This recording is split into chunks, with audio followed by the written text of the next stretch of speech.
데살로니가 전서입니다. 데살로니가 전서 1장 1절부터 10절 1장 전체를 함께 읽도록 하겠습니다.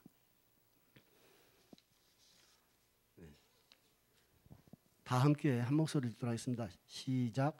바울과 실루아노와 디모데는 하나님 아버지와 주 예수 그리스도 안에 있는 데살로니가인의 교회에 편지하노니 은혜와 평강이 너희에게 있을지어다. 우리가 너희 모두로 말미암아 항상 하나님께 감사하며 기도할 때에 너희를 기억함은 너희의 믿음의 역사와 사랑의 수고와 우리 주 예수 그리스도에 대한 소망의 인내를 우리 하나님 아버지 앞에서 끊임없이 기억함이니 하나님의 사랑하심을 받은 형제들아 너희를 택하심을 아노라. 이는 우리 복음이 너희에게 말로만 이른 것이 아니라 또한 능력과 성령과 큰 확신으로 된 것임이라. 우리가 너희 가운데서 너희를 위하여 어떤 사람이 된 것은 너희가 아는 바와 같으니라. 또 너희는 많은 환난 가운데서 성령의 기쁨으로 말씀을 받아 우리와 주를 본받은 자가 되었으니 그러므로 너희가 마게도냐와 아가야에 있는 모든 믿는 자의 본이 되었느니라. 주의 말씀이 너희에게로부터 마게도냐와 아가야에만 들릴 뿐 아니라 하나님을 향하는 너희 믿음의 소문이 각처에 퍼졌으므로 우리는 아무 말도 할 것이 없노라. 그들이 우리에 대하여 스스로 말하기를 우리가 어떻게 너희 가운데에 들어갔는지와 너희가 어떻게 우상을 버리고 하나님께로 돌아와서 살아 계시고 참되신 하나님을 섬기는지와 또 죽은 자들 가운데서 다시 살리신 그의 아들이 하늘로부터 강림하실 것을 너희가 어떻게 기다리는지를 말하니 이는 장래의 노하심에서 우리를 건지시는 예수시니라. 아멘. 데살로니가 전서는 대부분 다 의견이 일치하는 것 같습니다만은 사도 바울의 그 서신 중에서 가장 먼저 쓰신 것으로 이렇게 성경학자들은 또 이해를 하고 있습니다. 우리 성경 순서로 보면 사도 바울이 쓴 서신서 중에 로마서가 사도행전 다음에 있으니까 굉장히 앞에 있죠. 근데 마태, 마가, 누가, 요한 같은 이 사복음서는 오히려 좀 더 이 데살로니가 전서라든가 이 서신서보다 뒤늦게 쓰여진 것으로 이렇게 성경학자들은 보고 있더라고요. 데살로니가는 그 마게도냐라고 하는데 사실 그리스 위쪽 지역을 그런데 그리스 가보신 분들 있으세요? 그리스나 터키 여유 있으시면 그쪽에 여행을 하면 예전에 사도 바울의 그 성경 속의 역사 현장들 물론 지금 가면 뭐 에베소 교회라든가 뭐 이런 교회 흔적은 없고 다 오래된 도시이기 때문에 폐허로 남아 있고 그다음에 뭐 터키의 그 자연 속에 있는 뭐 카타콤 그런 동굴 같은 이런 것들은 남아 있을지 모르지만 사도 바울이 사역했던 교회들은 다 없어졌고 오히려 지금은 뭐 터키 땅은 이슬람 세계가 되어 있지 않습니까? 그래서 2000년의 세월 속에서 사도 바울의 그 사역의 현장들이 많이 이제 변화된 걸 볼 수 있는데 저는 못 가봤어요. 우리 염경숙 전도사는 전에 광주 교회 있을 때 그 권사님들 집사님들하고 개 묻어가지고 터키를 한번 갔다 와서는 우리도 한번 개를 한번 묻어서 누가 개주 하시랍니까? 이문호 장로님이 하시면 딱 좋을 것 같아요. 우리 한번 갈 수 있는 기회가 있기를 주님의 자비하심에 한번 기대해 보겠습니다. 이 데살로니가 그 지도를 한번 저도 봐야 되더라고요. 데살로니가를 보면은 그리스 위쪽 그 지도 보면은 이스라엘이 있고 이스라엘 밑에서 좀 더 위로 올라가서 왼쪽에 큰 덩어리 땅이 이제 지금은 터키 땅이고 거기 소아시아라고 그러더라고요. 근데 소아시아라고 거기서 바다를 건너가면 6km도 갈 길이 있습니다만 거기 바다를 건너가면 이제 그 그리스 땅이 있죠. 그리스 땅이 있고 그리스 넘어서 또 이탈리아 그 장화처럼 생긴 이탈리아 땅이 있는데 그리스 땅에 있는 그 어제 빌립보 교회가 이제 소아시아 전도를 하고 있던 사도 바울을 성령께서 가지 마라 하면서 마게도냐인을 이렇게 환상 가운데 보여주시고 이제 마게도냐로 넘어가죠. 근데 마게도냐라고 하는 땅이 사실은 그리스 그 국가 우리가 지금 현재 그리스로 알고 있는 땅 덩어리에 이제 붙어 있는 지역인데 이 빌립보 교회가 이제 첫 번째 교회고 빌립보 교회 지나서 좀 가까이에 뭐 데살로니가 교회가 있고 바로 그 옆에 또 베레아 교회가 있고 그 밑에 한참 내려오면은 이제 고린도라든가 아덴 뭐 이런 곳이 이제 있는데 사도행전에 이제 그런 아덴에서의 그 설교했던 그런 기록도 있고 그러지 않습니까? 근데 이 데살로니가 교회를 사도 바울이 이제 선교를 한 것은 이제 2차 선교 여행 때니까 뭐 연도가 조금씩 1, 2년씩 뭐 다 추정이 좀 차이가 나던데 아마 뭐 AD 49년 정도나 뭐 이렇게 본답니다. 그러면 AD 49년이면 대략 추정했을 때 예수님께서 십자가에 죽으시고 부활하셔서 보좌로 올라가신 그 승천 사건이 아마 31년이나 만약에 있었다면 31년 정도나 아니면 뭐 32년, 33년에 있었다면 사도 바울은 한 뭐 그 즈음에 한 2, 3년 사이에 다메섹 도상에서 예수님을 만났을 것이다. 그러면 만약에 36년이나 뭐 37년에 사도 바울이 만났다면 그러고 나서 13년을 사도 바울이 이제 아라비아라든가 이런 데서 집거해 가지고 영적인 훈련을 받지 않습니까? 무슨 훈련을 받았는지는 알 수는 없지만 사도 바울은 바나바에 의해서 부름 받기 전까지 다메섹 도상에서 예수님을 만나고 나서 그 바로 거기 다메섹에서부터 쉽게 말해서 예수는 그리스도라고 막 증거를 하다가 바구니를 타고 도망 나오지 않았습니까? 성에서 죽이려고 하니까 유대인들이. 그래서 그 도망 나와서는 이제 집거를 합니다. 그러고 나서 13년 후면은 36년에서 13년 후면 거의 한 47년, 48년 되불죠. 근데 바로 나오자마자 얼마 안 돼서 안디옥 교회에 이제 바나바가 불러서 사도행전 13장에 그 안디옥 교회에서 성령께서 바나바와 이제 사울을 불러 세워서 이제 선교를 시작한 겁니다. 그러니까 안디옥 교회 가신 지 얼마 안 돼서 바로 세계 선교를 시작했을 것 같아요. 그래서 1차 선교를 소아시아 지역을 돌다가 1차 선교 때는 이제 소아시아에서 마게도냐로 넘어갑니다. 그래서 이제 그 빌립보 교회에서 그 옷감 장사 자주장사 루디아를 만나게 되고 빌립보 감옥에서 이제 갇혀 있다가 주님의 천사에 의해서 지진이 일어나면서 풀려나서 그 간수를 결국 구원받게 하는 그런 사건이 벌어집니다.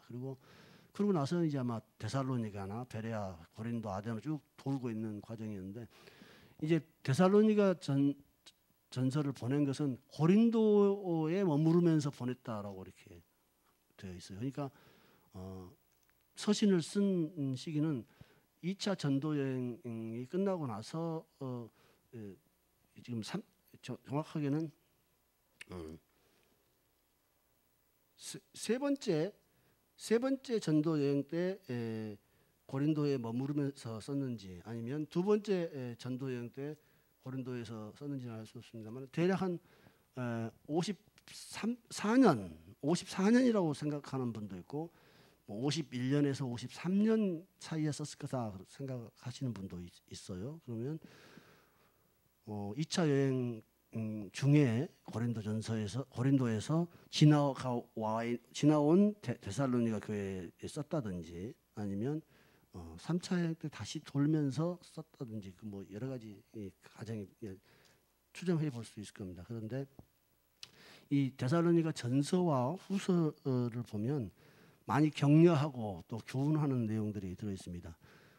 전체적인 내용들은 뭐 거룩하게 살아가는 이야기들도 있고 또 데살로니가 전서 5장, 4장 같은 경우는 4장이죠. 그 우리가 잘 아는 주의 강림에 대한 이야기도 있고 반대로 또 데살로니가 후서에 들어가면 2장에 가면 영으로나 어떤 말로나 편지로나 주의 재림이 됐다고 말하는 사람들 때문에 흔들리지 말라고 그러면서 데살로니가 후서 가면 주의 재림이 왜 이렇게 더디냐고. 그래서 그 시절에 아마 사도 바울도 그렇게 생각했고 모든 제자들이 아마 그렇게 생각했을 것 같아요. 예수님이 금방 오신다고. 또 실제로 예수님이 이 세대가 지나가기 전에 너희가 이스라엘 온 마을을 다 돌기 전에 내가 오리라 하는 그런 말씀들 통해서 아마 3, 40년 안에 주님이 다시 오실 거라는 기대감이 있었을 것 같아요. 그래서 데살로니가 후서에서는 천년이 하루 같고 하루가 천년 같다고 말씀하시면서 주님께서는 오래 참으셔 모두가 구원받기 위해서 오래 참고 계시다 하면서 그 상황을 풀어내십니다. 그리고 이제 데살로니가 전서 4장에서도 주에 오는 것이 마치 밤중에 오는 도둑처럼 온다라고 그렇게 말씀을 하지만 그러나 빛의 자녀들에게는 도둑처럼 온 게 아니다라고 말하면서 주의 재림이 이미 왔다. 예수 그리스도가 재림했다던데 저기에 뭐 이런 소리에 흔들리지 말라고. 주의 빛의 자녀들은 안다는 겁니다. 그러니까 우리가 주님이 오실 그날 마지막 날은 천사도 모르고 나도 모르고 오직 아버지만 아신다 하신 주님의 말씀에 근거해서 주의 오시는 날을 누구도 알 수 없다. 특정한 날짜를 지정하면 정말 시한부 종말론 이렇게 해서 우리가 경계를 하지 않습니까? 그런데 반대로 또 데살로니가 전서 4장에서는 빛의 자녀들은 이 도둑처럼 오는 게 아니다. 결국엔 도둑처럼 온 게 아니고 하나님이 그 자녀들에게는 사인을 주신다는 거죠. 근데 이것을 너무 또 강조하다 보면 언제 온다라고 헛된 예언을 해서 무리를 일으키기도 합니다. 근데 오늘 이 데살로니가 전서를 보니까 바울과 실루아노와 디모데가 지금 데살로니가인의 교회에 편지를 하는 걸로 돼 있어요. 실루아노는 그 빌립보 감옥에서 갇혀서 찬양을 했던 바울과 실라, 그 실라의 이름인 것 같아요. 실루아노가요. 이게 바울과 실라와 디모데가 이제 편지를 한 겁니다. 그러니까 빌립보서 사건이 감옥 사건이 일어난 지 몇 년 안 돼서 쓴 것으로 보입니다. 그리고 이분들이 이 데살로니가 교회에 항상 감사하고 늘 기억하고 고마워하는 것은 그 데살로니가 교회인들의 믿음의 역사라는 것이 있다는 겁니다. 믿음의 역사 이것은 믿음의 행위일 수 있는데 우리말로는 믿음의 역사 이렇게 번역을 했어요. 그런데 고린도전서 12장에 보면 성령에 대한 이야기를 하면서 은사도 하나요? 뭐 주도 하나요? 역사라는 표현을 이렇게 성령의 그 역사 중에서 카리스마가 있고 은사가 있고 카리스마타, 그다음에 에너지라고 우리 에너지라고 하지 않습니까? 에너지 단어가 그 단어에서 나온 것 같아요. 에너지.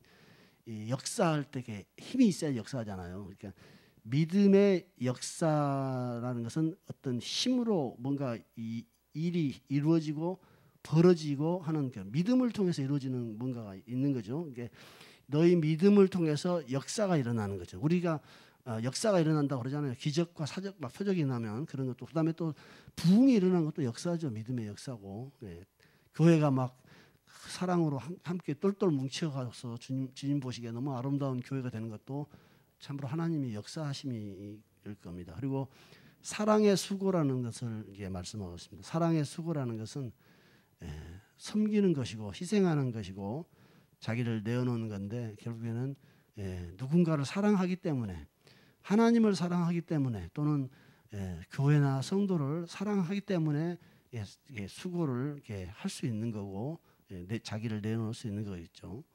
힘이나 또는 물질이나. 그리고 주 예수 그리스도에 대한 소망의 인내를 너희들이 가지고 있는 것을 끊임없이 기억한다 하는데 소망이라는 노래도 많고 소망이 없다 우리가 하면서 뭐 다른 살 소망이 없다 이렇게 표현하지만 소망 중에 어떤 소망도 다 끝이 있고 안개처럼 사라져버린 소망이지만 산 소망, 살아있는 소망이 산 소망은 소망 자체가 죽지도 않고 또 다른 사람을 살릴 수 있는 소망인데 그 산 소망인 예수 그리스도에 대한 소망, 예수 그리스도에 대한 소망만이 진짜 소망이지. 이제 우리가 가짜 또는 짝퉁 또는 일시적이고 임시적인 소망들은 우리가 많이 가질 수 있습니다. 소망이 있어요. 예, 자식이 좀 잘 되거나 또 취업이 되었으면 하는 소망, 작은 소망도 있고, 또 건강이 좀 더 나아지기를 원하는 소망도 있고, 가정의 형편이 좀 펴질 수 있도록 좋은 취업이 좀 생겼으면 좋겠고, 또 안 팔리던 땅이 좀 쉽게 팔려서 좀 마음대로 좀 교회도 위에 쓰고 가정 형편도 좀 펴졌으면 큰 소망도 있고, 우리 장로님처럼 발목을 붙잡고 있는 저 건물, 원수 같은 건물이 주님의 손에 의해서 딱 팔려버릴 수 있는 소망, 그 소망 같은 것도 소망입니다. 그러나 그것들은 일시적인 소망이고 또는 시간적으로 한 번 지나갈 소망입니다. 이것이 이루어지고 나면 더 이상 그건 소망이 아닙니다. 땅이 팔려버리거나 자식이 그냥 취업을 덜컥 해버리거나 좋은 신부감하고 만나가지고 가정을 잘 이루어버리면 뭐 소망이 아니죠. 이제 이미 이루어진 거니까 더 이상 뭐 크건 아니에요. 그러나 주 예수 그리스도에 대한 소망은 영원한 소망이며 사실은 우리에게 잘 피부가 와닿지 않는 소망입니다. 그래서 저 역시도 주 예수 그리스도에 대한 소망 때문에 정말 내 인생을 끌고 갈 그런 힘이 있느냐 보면, 따져보면 주 예수 그리스도를 정말 소망으로 별로 안 삼고 있는 시간이 많다. 그러나 오늘 이 사도 바울의 편지에서는 주 예수 그리스도에 대한 소망으로 인해서 인내가 있다는 거예요. 인내가. 사실은 다른 것도 다 인내가 필요합니다.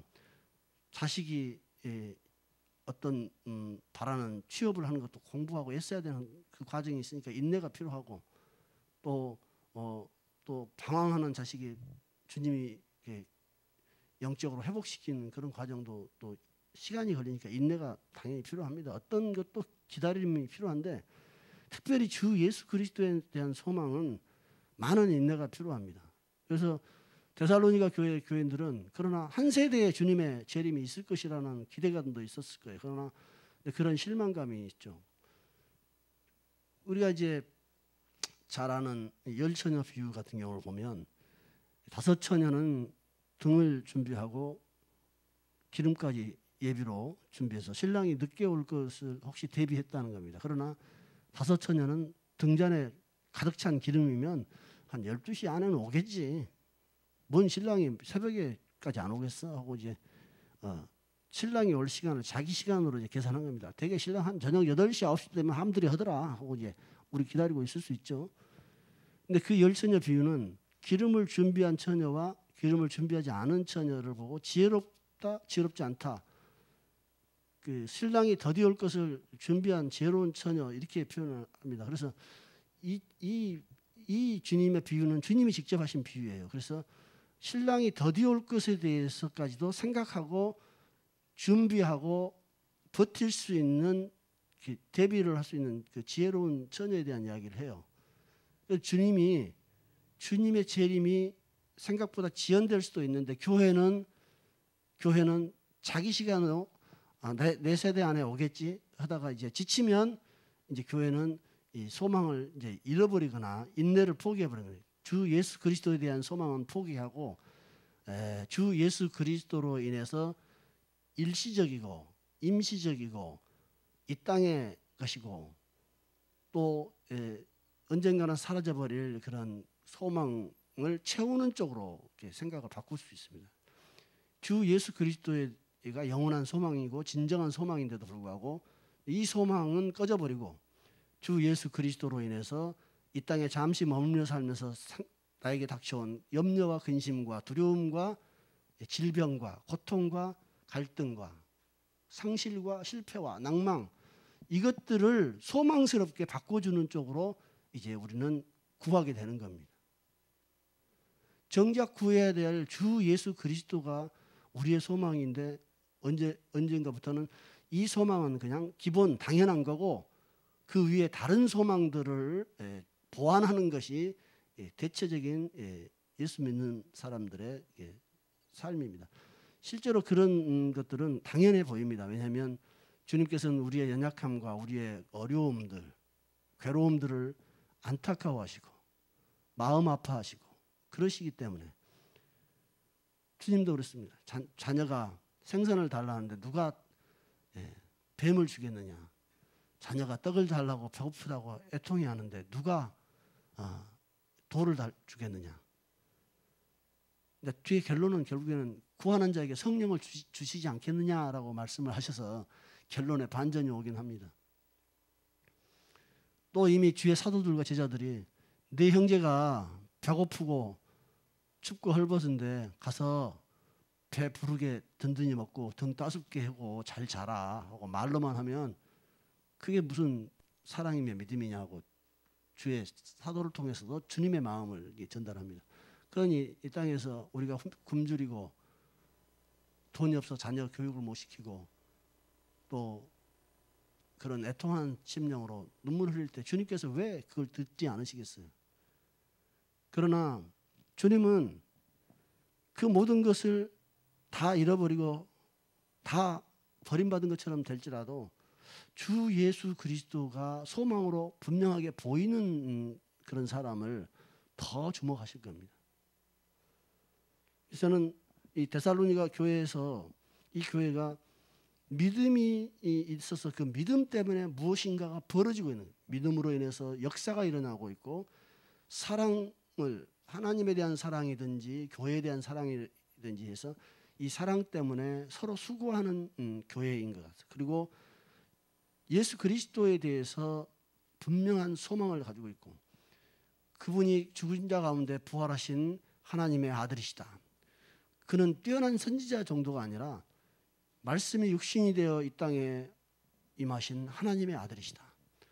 우리가 상상할 수도 없는 하나님이 사람 모습으로 나타난 놀라운 일들이 예수 그리스도 안에서 확인되었다. 이런 소망들, 그가 죽으시고 부활하셨을 뿐만 아니라 사람들 보는 자리에서 하늘로 올려지는 놀라운 믿을 수 없는 일들이 벌어져 버렸다. 그런데 그분은 그냥 가버리고 무채방에 끝난 것이 아니고 너희가 보는 모습 그대로 온다라고 마지막에 그런 말씀을 하셨다.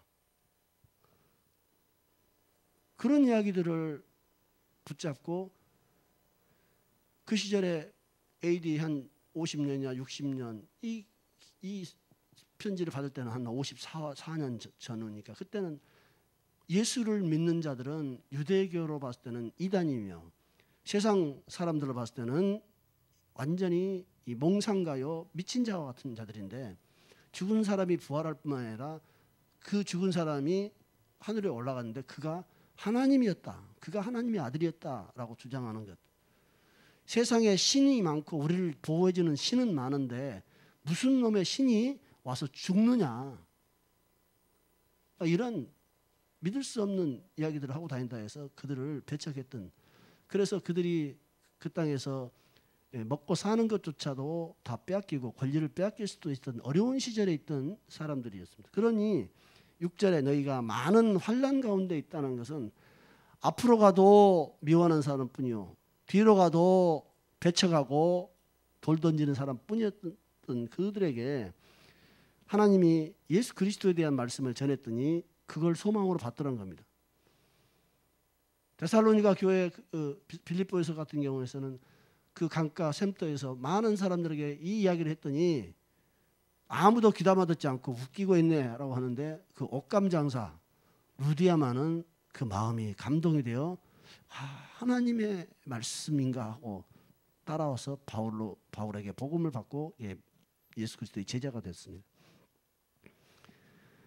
이렇게 데살로니가 교회는 어찌됐든 간에 그들이 예수를 믿음으로 인해서 뭔가가 벌어지고 있었어요. 그리고 그것 때문에 서로 수고하면서 교회를 지키고 어려운 가운데 서로 도왔을 것입니다. 그리고 예수 그리스도에 대한 분명한 소망 때문에 힘들어도 인내하고 있는 시간들을 보내고 있었을 겁니다. 그래서 5절에서는 우리 복음이 너희에게 말로만 이른 것이 아니라 라고 했는데 말로 임했다는 겁니다. 복음을 말로 전했다는 겁니다. 다른 것 말고 말로 복음을 전했더니 이제는 말만 따라간 것이 아니라 그 말과 함께 성령의 능력 그 자체 또 그 성령이 함께 가면서 그들에게는 큰 확신이 심어진 겁니다. 데살로니가 교회. 복음은 말로 전하는 겁니다. 복음은 말로 전하는데 그 말이 전달된 그곳에 하나님의 능력이 나타나게 되고 성령이 임하게 되는 겁니다. 그렇게 해서 그 복음을 들은 사람들마다 확신을 하게 되는 겁니다. 그래서 복음은 결코 그냥 사람들끼리의 어떤 이념과 이데올로기를 전달하는 것이 아니고 그 말씀을 전할 때 그 말씀을 받는 자들에게서 능력과 성령의 역사와 큰 확신이 일어나는 겁니다. 그렇게 해서 이 데살로니가 교회는 많은 사람들 가운데서도 특별히 하나님의 말씀, 이 바울이 전하는 말씀을 사람의 말로 받지 않았다고 데살로니가 후서에서는 그렇게 이야기합니다. 사람의 말로 받지 않고 하나님의 말씀을 받았다는 겁니다. 놀랍게도 바울은 그렇게 말합니다. 내 말을 하나님의 말씀을 받았다 하게 아니라 내가 전한 하나님의 말씀을 사람의 말로 받지 않고 하나님의 말씀을 받았다. 바울은 하나님의 말씀이라고 생각합니다. 하나님의 말씀이라는 것은 하나님이 하신 말씀일 수도 있어요. 그러나 하나님에 대한 말씀입니다. 어떤 사람들이 이렇게 말합니다. 예수에 대한 이야기가 아니라 예수를 이야기한다. 그 말이 그 말에 말장난에 불과합니다. 하나님에 대한 이야기는 하나님의 말씀이 되는 것이에요. 예수님에 대한 이야기는 예수님의 말씀이 되는 겁니다.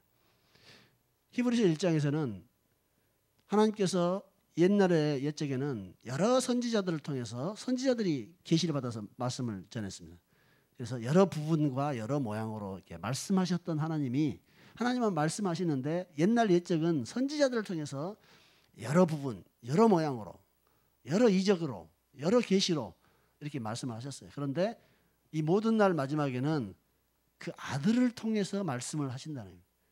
근데 문제는 아들을 통해서 말씀하시는데 무슨 말씀을 하시냐면 사실은 아들은 오셔서 아버지에 대한 것을 가르치셨어요. 그래서 나를 본 자는 아버지를 본 자라고 했는데 놀랍게도 하나님께서는 아들을 통해서 뭘 말씀하셨냐면 아들에 대한 이야기를 하신 거예요. 그러니까 예수는 이런 식의 일종의 메시지인데 메시지라는 것은 전달하는 내용이잖아요. 메시지인데 또 예수님 자체가 전달하는 수단이 된 거죠. 매체가 되는 거예요. 그분은 이렇게 말한 겁니다. 그래서 이제 예수 그리스도를 받는 사람들은 이 어렵고 힘들 때 하나님의 말씀을 바울이 전한 그 말씀을 하나님의 말씀으로 이렇게 받아들이면서 성령 안에서의 그 기쁨과 함께 말씀을 받아들였더니 그 말씀을 받은 그들은 사도 바울도 본받게 되고 예수 그리스도의 길을 같이 따라가게 되는 겁니다. 그렇게 했더니 이 사람들의 믿음이 얼마나 훌륭한 믿음이 됐냐면 그 지역 일대를 다 그 마게도냐와 아가야 일대뿐만 아니라 그 데살로니가 교회의 훌륭한 믿음의 소문이 점점 퍼졌다라고 해서 그래서 사도 바울은 무슨 아무 말도 할 것이 없다. 더 이상 뭐라고 뭐 요구하거나 붙일 것이 없다. 너무 만족스럽다라고 이렇게 표현한 것 같습니다. 그런데 그 소문이 어떻게 났냐? 9절에 보면 그들이 우리에 대하여 스스로 말하기를 할 때 그들이라는 것은 소문을 들은 사람들. 이 데살로니가 교회에 관한 소문이 온 각지에 퍼졌는데 이 소문을 들은 세상 사람들이든지 또는 아직은 예수 그리스도에 대한 것을 받아들이지는 않았어도 비교적 적대적이지 않았던 사람이든지 아니면 데살로니가 교인들의 그 소문 때문에 같이 그리스도 안에 들어와 있으면서 데살로니가 교회에 대한 좋은 소문을 들었던 사람이든지 아마 그런 사람들이 어찌됐든 간에 9절에 그들이 우리에 대하여 스스로 말하기를 한 것은 누가 말하냐면 어떤 소문이 퍼졌냐. 그들은 소문을 들은 사람들이 말할 겁니다.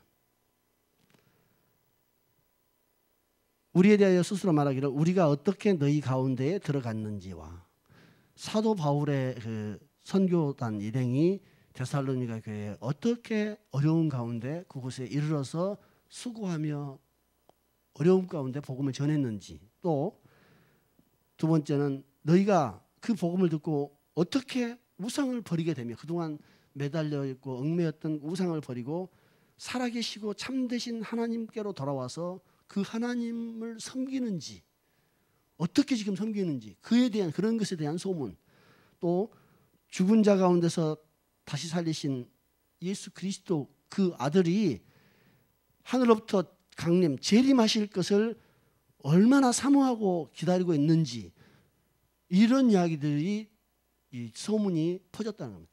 데살로니가 교회 교인들은 데살로니가 교회에 정말 어떻게 사도 바울과 그 선교단이 데살로니 교회에 와서 그들에게 복음을 전해서 복음을 믿게 됐는지, 그 과정에 대한 소문이 퍼진 겁니다.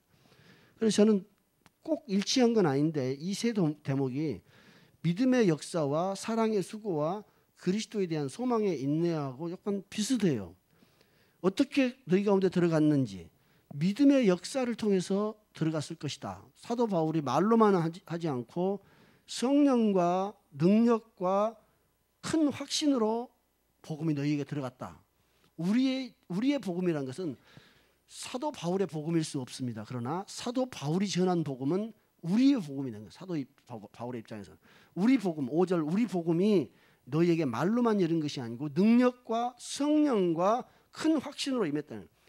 어떻게 9절에서 우리가 사도 바울 일행이 어떻게 데살로니가에 들어가서 복음을 전해서 그리스도를 따르는 자들을 모았는지, 어떻게 너희 가운데 들어갔는지, 예수 그리스도의 복음을 담대히 전해서 성령의 역사하심과 나타나심으로 그들이 그리스도 앞에 굴복하게 하는 과정들을, 그 놀라운 일들이 벌어졌다 하고 이제 소문이 난 겁니다. 또 그렇게 해서 그들이 완전히 우상은 헛된 거네, 이건 완전히 이건 쓰레기네 하면서 살아계신 하나님께로 우리가 가야겠다 해서 돌아와서 그 하나님을 향해서 수고하고 자기를 희생하는, 노예처럼 하나님을 섬기는지와 이 말은 노예처럼 월급 받고 그렇게 않고, 당연히 사도 바울도 그렇게 말했죠. 일하는 소에게 망을 씌우지 마라. 그것이 소에 대한 이야기겠습니까? 소에 대한 이야기가 아니고 복음으로 사는 자는 복음으로 산다, 이런 말씀으로 이렇게 해석했어요. 그러나 이분들이 몇몇 그 전담적인 사역자들한테는 먹을 것을 채워줘야 됐지만 이 데살로니가 교회는 하나님을 종처럼 섬겼어요. 자기가 종처럼, 노예처럼. 이 섬기는지에 대한 단어는 그냥 섬기다가 기분 나쁘면은 그냥 확 뭐 교회가 여기뿐이야 하고 그냥 가불고 그런 것이 아니고, 하나님 앞에 종처럼, 노예처럼 섬기고 충성했다. 왜? 그분은 살아계시고 참되신 하나님이라는 사실을 그들이 확인했기 때문에. 우리가 어떤 능력과 은사와 내세의 능력을 조금 맛보았다고 길길이 뛰지만 그것 자체가 진정으로 자기가 본 것이었다면 삶이 변화가 되고 결코 불순종하려다가도 이러다 죽네 하고 돌아섭니다. 근데 끝까지 가는 걸 보면 그가 본 것이 헛것이에요. 그다음에 잘못 본 것이에요. 진정으로 못 본 것이에요. 그게 얼마나 두렵고 얼마나 놀랍고 얼마나 참으로 신비하고 영원한 것이며 얼마나 가치가 있는 것인지 자기는 깨달았다고 생각했지만 수박 거달고 있는 그런 상태였다는 것이 드러나는 겁니다. 진정으로 하나님을 만나는 것, 그 하나님의 그 겨자씨만한 하나님의 영광을 본 자라면, 그가 치매만 안 걸렸다면 하나님 말씀 무서워서 경거망동하지 못한다는 거예요. 나중에 주님 앞에 받을 그 심판이 두려워서 가던 걸음이 멈춰진다는 겁니다. 그런데 그러지 못하고 하나님을 섬기는 것이 방자하고 지 멋대로인 것은 사실은 아직은 주님을 잘 못 보고 있다는 거예요. 사랑의 수고를 할 수밖에 없는 주님의 사랑을 받은 자. 그래서 누가복음 7장에는 사함을 많이 받은 자가 많이 사랑한다는 거예요. 능력을 많이 받아서 많이 사랑한 게 아니고 자기 죄가 깊다는 것, 자기 죄가 너무 크다는 것을 많이 안 자가 주님을 더 많이 사랑한다고. 그런데 살아계신 하나님이 이 능력과 성령으로 나타나고 그 하나님이 나를 위해서 용서하시기 위해서 하신 그 일들을 깨닫고 나니까 이제 사랑의 수고가 가능해지는 겁니다. 이게 즐거운 거예요. 자기의 시간과 돈과 자기 인생 계획조차도 양보할 수 있는 그런 기쁨이 생기는 거예요. 뭐 대단한 희생이 아니라 막 사랑스러워서 주님을 사랑하는 마음 때문에 뭐 옛날 청춘 스물 몇 살 때 뭐 사랑하고 짝사랑하던 여자 사랑하던 절절한 그런 막 그냥 그런 사랑이 아닐지라도 주님에 대한 사랑은 이 변함없는 충성, 의리 이런 것으로서의 사랑, 그런 사랑을 가지고 하나님을 섬기고 있다는 소문이 이제 난 겁니다. 마지막에 이제 죽은 자들 가운데서 다시 살리신 그의 아들이 하늘로부터 강림하실 것을 너희가 기다린다는 것은 아까 주 예수 그리스도에 대한 소망의 하나입니다. 주님 앞으로 우리가 가는 것도 큰 소망이고 주님의 강림, 재림하실 것에 대한 분명한 소망이 우리에게 또 있습니다. 그러나 우리는 솔직히 말해서 나 자신은 그래요. 주님 재림하시는 거 내 죽기까지 주님 재림 안 할 것 같아. 왜냐하면 주님께서 그렇게 호락호락 나를 쉽게 편하게 안 해줄 것 같아요. 인생 살면서 훈련시킬 걸 다 시키고 정화시킬 것 다 정화시키기 위해서는 시간이 더 필요해요. 주님이 덜컥 오시면 좋겠지만 아니 지금 주님 오시면 안 된다고. 지금 사는 게 너무 좋아요. 아주 지금 막 좀 즐기려고 하는데 오시면 조금 곤란합니다라고 생각할 수도 있지만 저는 솔직히 말해서 왔으면 좋겠고 부모님만 없으면 그냥 지금 죽어도 아주 편할 것 같아요. 그 대신에 많이 괴롭지 않고 조용히 가는 거. 그 정도면 뭐.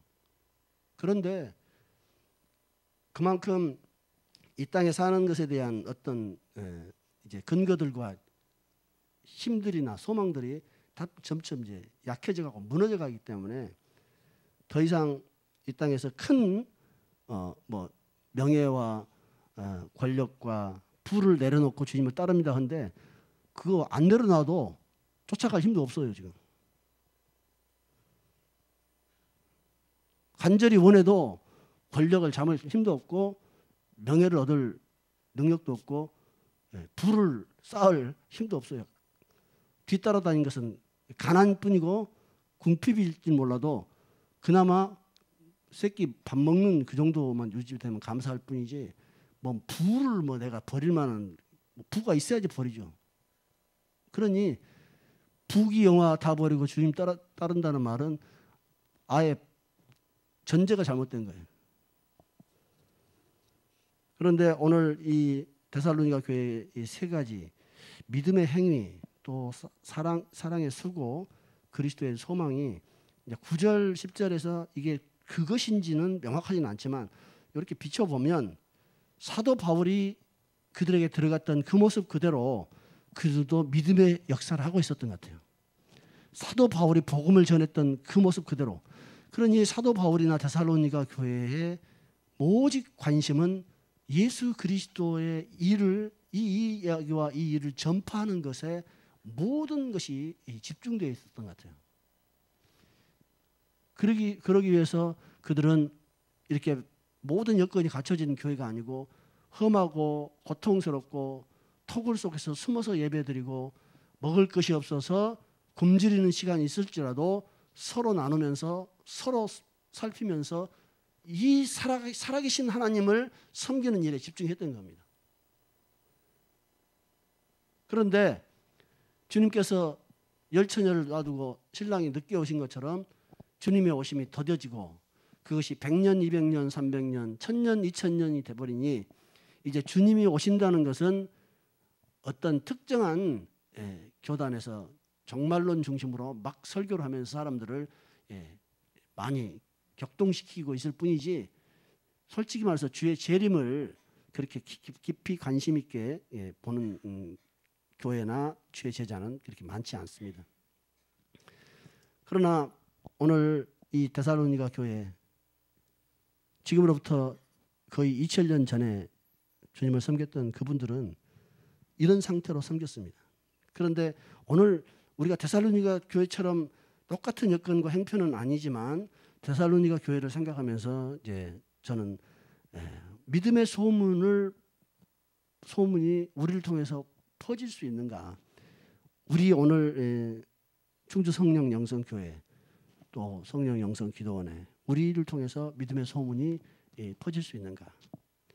그런 마음을 갖습니다. 어려움 가운데서도 하나님의 말씀을 받아서 사도 바울을 닮고 사도 바울과 같은 믿음의 사람들을 닮고 또 예수 그리스도를 따라가는 그런 삶에서 믿음의 역사에서 믿음의 행위, 믿음의 역사들이 벌어지고 또 우리가 사랑해서 수고하고 섬김으로 인해서 교회가 안정되고 또 사랑이 있는 교회로 세워져 가고 그다음에 뭐니 해도 우리는 분명한 주의 재림과 주님의 나라에 대한 소망을 가지고 이 세상 소망에 끌려가지 않는 것, 그리고 이 세상 소망도 이루어질 수 있고 이루어진다 하더라도 그것 때문에 좋아하는 것이 아니고 우리 주님이 나를 붙잡고 있고 나는 그리스도의 사람이라는 사실, 심지어는 주 예수의 이름으로 귀신도 굴복하다이다 할 때 그것도 기뻐하지 말고 네 이름이 생명책에 기록되어 있는 것을 인하여 기뻐하라 하신 주님 말씀처럼 우리가 하나님의 사람인 것을, 우리가 그리스도의 사람인 것을, 우리가 그리스도의 종인 것을 가장 큰 기쁨이며 가장 큰 담대함으로 삼을 수 있는 그런 교회로 우리가 선다면 이 교회를 보고 사람들이 복음이 저렇구나, 살아계시고 참되신 하나님이 그냥 헛것이 아니구나, 오늘 이 땅에서도 그 하나님의 역사를 볼 수 있구나 하고 이 교회를 향해서 그렇게 사람들이 말할 것입니다. 그러므로 오늘 우리는 우리의 믿음으로 하나님께서 역사를 하실 것입니다. 우리의 믿음으로 하나님이 역사하시고 또 우리를 그렇게 만지셔서 우리가 사랑하는 마음으로 주님 앞에 수고하고 자기를 주님 앞에 내놓을 수 있는 그런 교회, 그리고 오직 주 예수 그리스도만이 우리의 소망이 되었다는 것을 다른 사람들이 알아볼 수 있는 그런 교회, 그런 교회가 우리가 되기를 소망합니다. 데살로니가 교회는 너무나 먼 옛날의 교회입니다. 따져놓고 보면 박역거세가 알로 태어난 지 한 40년이나 40~50년 된 그런 시절일 수도 있어요. 너무나 오래된 이야기니까 소설 같고 전설 같은 이야기지만 이 사도 바울의 데살로니가 교회에서 이루었던 성령의 역사와 복음과 그 하나님의 나타나심, 그것들을 통해서 이방 이 데살로니가 사람들이 어떻게 살아계신 하나님께로 돌아와서 하나님을 그렇게 자기 하나님의 종이 된 것처럼, 노예가 된 것처럼 섬겼다는 거죠. 바로 이들이 항상 모든 것이 최고로 만족되고 넘치는 상황에서 산 게 아니고 어렵고 힘든 환난 가운데서 정말 기쁨으로 말씀을 받고 믿음으로 인내했다는 겁니다. 오늘 우리도 하나님의 능력을 경험하며 치유를 경험하며 계시의 말씀을 받는다 할지라도 잠시 잠깐 후면 또 지쳐가지고 낙심하게 됩니다. 그런지 우리에게는 인내가 필요합니다. 하나님을 사랑하고 하나님을 따라간다고 그렇게 다짐하지만 어느 순간 무너져서 뒤돌아서서 뒷걸음질하고 있는 우리를 내가 아니라 다른 사람이 발견합니다. 뒷걸음질하는 사람은 자기는 몰라요. 뒤돌아선 사람은 자기는 몰라요. 자기가 뒤돌아섰다는 것이 아니라 자기가 선택했다고 생각합니다. 그러나 그런 뒷걸음질하고 뒤돌아서는 길이 아니라 인내하는 그 길 가운데서 하나님이 우리를 통해서 동일하게 그런 믿음의 역사를 이루고 성령과 큰 능력으로 하나님 나라를 우리가 입증해내고 세워나갈 수 있기를 원합니다. 우리가 아는 하나님 나라가 더 분명해질 겁니다. 우리에게 나타난 그 하나님의 능력이 더 완벽하게 더 드러날 겁니다. 그래서 2000년 전에 데살로니가 교회를 볼 것도 없다, 충주에 가면 그 교회가 있다, 그런 소문이 여기서부터 나기를 소망합니다. 우리 함께 기도하겠습니다.